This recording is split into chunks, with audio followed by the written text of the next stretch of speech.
Meus irmãos e irmãs, que a paz de Deus e de nosso Salvador Jesus Cristo seja com todos vocês. Meus irmãos, o Espírito de Deus, ele tem me falado a respeito da esperança, pois a esperança de Deus, ela não decepciona, pois Deus derramou em nossos corações o seu Espírito Santo, e a palavra do Senhor, ela nos exorta em Romanos capítulo 5, dizendo: sendo, pois, justificados pela fé, temos paz com Deus por nosso Senhor Jesus Cristo, pelo qual também temos entrada pela fé a esta graça, na qual estamos firmes e nos gloriamos na esperança da glória de Deus. E não somente isto, mas também nos gloriamos nas tribulações, sabendo que a tribulação produz a paciência, e a paciência a experiência, e a experiência a esperança.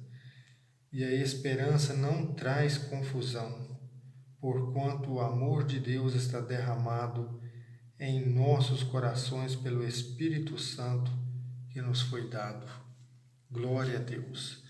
Então veja, meus queridos irmãos e irmãs, que tendo sido justificados pela fé no Senhor Jesus, nós temos paz com Deus, porque é pela fé que temos acesso a essa graça.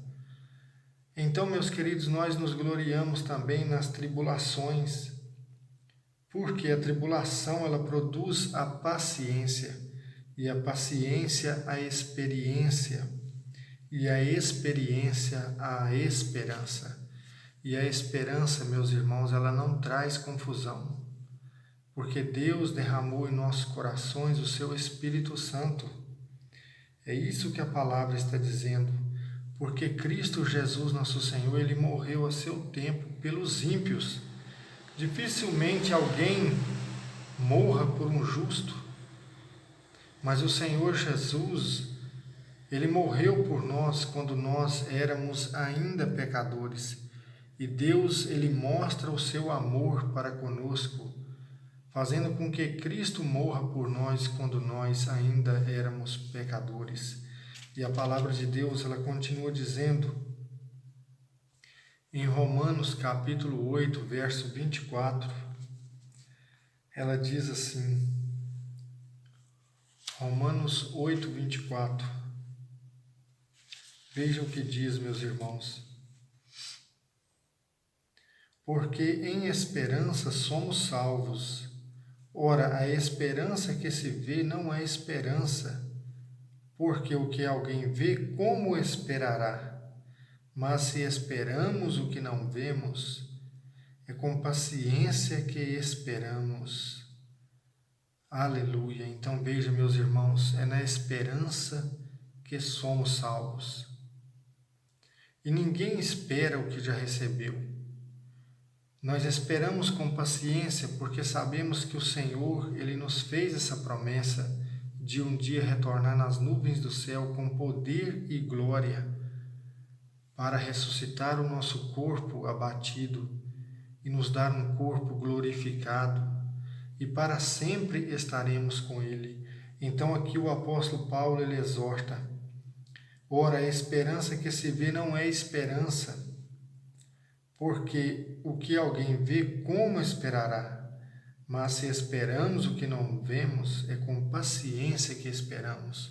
Ou seja, nós contemplamos as realidades celestiais, as promessas que o Senhor nos fez, nós as contemplamos com os olhos da fé, com a esperança. A esperança, ela é o combustível do crente, do cristão, que crê nessas promessas e vive por estas promessas. Esta é a motivação daqueles que creem verdadeiramente no Senhor. Ter a esperança da vida eterna, ter a esperança que o Senhor, ele retornará um dia para buscar a sua igreja e trazer juízo a essa terra. Então, meus queridos irmãos, a palavra de Deus, ela é muito clara ao dizer também aqui em 1 Pedro, no capítulo no capítulo 1, a palavra de Deus, ela diz no verso 3: Bendito seja o Deus e Pai de nosso Senhor Jesus Cristo, que segundo a sua grande misericórdia nos gerou de novo para uma viva esperança pela ressurreição de Cristo dentre os mortos. Veja que o apóstolo Pedro, ele começa bem dizendo a Deus, porque Deus, o Pai, ele nos gerou de novo para uma esperança viva por meio da ressurreição de Cristo. Então veja, meu irmão e minha irmã, se você ainda não passou pela ressurreição de Cristo, você não foi gerado de novo, porque nós somos regenerados, nós somos gerados de novo por meio da ressurreição de Cristo. Então precisamos passar pelo batismo, porque é através do batismo é que somos inseridos no corpo de Cristo. Ali nos reconciliamos com Deus por meio da sua morte e da sua ressurreição. Por isso o apóstolo Pedro, ele diz que nos gerou de novo para uma viva esperança pela ressurreição de Cristo dentre os mortos. Veja que a esperança do cristão é uma esperança viva. Ela não é uma esperança morta, pois aqueles que têm esperança somente nessa vida é uma esperança morta, porque por mais que a vida dure, ela vai passar e tudo é vaidade, tudo é ilusão. Mas aquele que é gerado de novo pela ressurreição de Cristo e tem essa esperança de vida eterna viva em seu coração, este, mesmo que estiver morto, viverá. Glória a Deus, meus irmãos. E aqui a palavra de Deus, ela continua dizendo que o ímpio, ele não tem esperança. Veja como é triste, muitas das vezes, as pessoas que não aceitam a fé, que não aceitam a Cristo como Senhor e Salvador. Essas pessoas não têm esperança. Essas pessoas, elas vivem no mundo iludidas pelas vaidades. Veja o que o livro de Jó diz a partir do verso 8 a 10. Que proveito pode esperar o ímpio quando Deus lhe retira a alma? Acaso Deus escuta os seus gritos quando o surpreende a aflição? Encontrará seu conforto no Todo-Poderoso e invocará a Deus em todo o tempo? Veja que aqui Jó está dizendo: que proveito pode esperar o ímpio? Por acaso Deus o ouvirá no momento da aflição? Por acaso ele clamará a Deus no tempo oportuno? Porque o ímpio, ele não busca a Deus. O ímpio, ele não participa da ressurreição de Cristo. Uma vez que ele não aceita o sacrifício de Cristo, ele é inimigo de Deus. Ele vira as costas para Deus. Então, no momento em que ele clamar, Deus não lhe ouvirá. No momento em que Deus tirar a sua alma, ou seja, porque esse é o destino de todo homem, de toda mulher, de todo ser humano, e até mesmo dos animais, o corpo voltará ao pó quando Deus retirar o fôlego de vida. Então o ímpio, neste momento, ele clamará a quem, visto que ele não creu em Deus, visto que ele não teve essa esperança em seu coração. E aqui a palavra de Deus continua dizendo em Isaías 59, veja o que diz: não, a mão do Senhor não é muito curta para salvar, nem o seu ouvido tão duro para que não possa ouvir. Antes foram as vossas iniquidades que criaram um abismo entre vós e o vosso Deus. Por causa dos vossos pecados, ele escondeu de vós o seu rosto para não vos ouvir. Veja, alguém pode dizer, mas como Deus pode condenar alguém ao fogo eterno, do lago de fogo no inferno? Será que Deus é incapaz de salvar?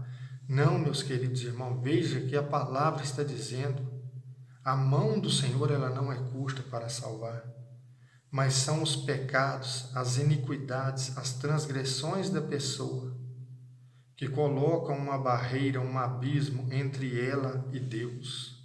Porque Deus não tem compromisso com os pecadores, Deus não tem compromisso com os ímpios, mas Deus tem compromisso com aquele que teme a Ele e busca viver de acordo com a palavra dEle.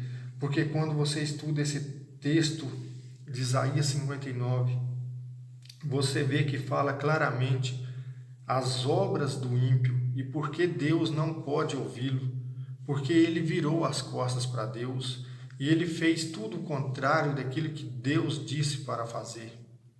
Há muitos crentes que são ímpios, pois falam em Deus, professam a fé, mas negam a Deus com as obras. É o que diz a carta de Tito, capítulo 1, verso 16, que confessam que conhecem a Deus, mas o negam com as suas obras, sendo abomináveis e reprovados. Então, nós que dizemos conhecer o Senhor, precisamos ter obras dignas da nossa fé, pois nós fomos criados em Cristo Jesus para boas obras, é o que diz Efésios 2, verso 8 a 10.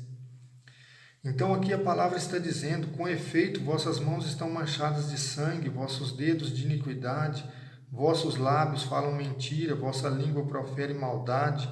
Não há quem acuse com justiça, não há quem mova a causa com lealdade. Veja, tudo isso o ímpio faz. Então não é que Deus é incapaz de salvá-lo, mas ele próprio recusou a salvação de Deus. Quando a pessoa busca a mentira, busca a deslealdade, busca acusar o inocente, busca fazer tudo aquilo que Deus não agrada, ele por si só se afastou de Deus. Deus está de braços abertos e ele vira as costas. E o apóstolo Tiago continua dizendo, aqui em sua carta, no capítulo 4, veja o que diz: cobiçais e nada tendes, então matais, buscais com avidez, mas nada conseguis obter.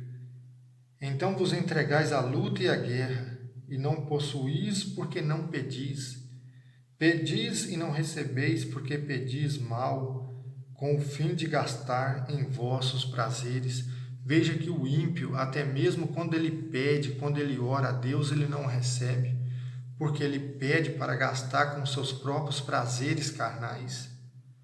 E Tiago está dizendo: vós cobiçais e nada tendes, vós guerreais, matai, vós fazei tudo aquilo que a vossa carne intenta em vosso ser, mas vocês não têm nada. Ou seja, o ímpio, ele cobiça e não pode ter. Por quê? Ele não busca o proveito do próximo ou o proveito comum, mas ele só pensa em si próprio. E aqui a palavra está dizendo: vós buscais com avidez e nada conseguis obter. Então vos entregais a lutas e a guerras, e pedis e não recebeis porque pedis mal. E a palavra de Deus, meus irmãos, ela diz em Gálatas capítulo 6, que aquilo que o homem plantar, isso ele colherá. É o que diz aqui em Gálatas 6, verso 7. Não vos iludis, de Deus não se zomba. O que o homem semear, isso ele colherá. Quem semear na sua carne, da carne colherá corrupção. E quem semear no Espírito, colherá a vida eterna. Então, meus queridos, nós vemos que o ímpio, ele não tem esperança neste mundo. As esperanças dele são vaidade e ilusão, porque ele semeia na carne, e quem semeia na carne colherá a corrupção, que é a morte e a condenação eterna. E de Deus ninguém zomba, porque aquilo que a pessoa plantar, ele vai colher. Então, meus queridos, eu quero encerrar essa mensagem com o texto de Abacuque, capítulo 3, verso 17, que diz: porquanto ainda que a figueira não floresça, nem haja fruto na vide, o produto da oliveira minta e os campos não produzam mantimentos, as ovelhas da malhada sejam arrebatadas e nos currais não haja vacas. Todavia eu me alegrarei no Senhor e exultarei no Deus da minha salvação. Aleluia! Glória a Deus, Deus seja louvado. Então, meu irmão, mesmo que você esteja passando por dificuldade, mesmo que você esteja mergulhado num mar de provações, não desanime, pois o Senhor é contigo e você precisa se alegrar, como aqui o profeta um dia disse: todavia eu me alegrarei no Senhor e exultarei no Deus da minha salvação. Porque a nossa esperança, meus irmãos, ela não está somente nas coisas que este mundo oferece, mas a nossa esperança ela está muito mais naquilo que o Senhor nos prometeu. E Deus ele não está limitado às circunstâncias. Deus ele não está limitado ao tempo, ao espaço. Então, nós devemos ter essa firme convicção que mesmo que por algum momento as coisas pareçam dar errado, seja no emprego, seja na família, seja no campo, num lugar ou em outro lugar.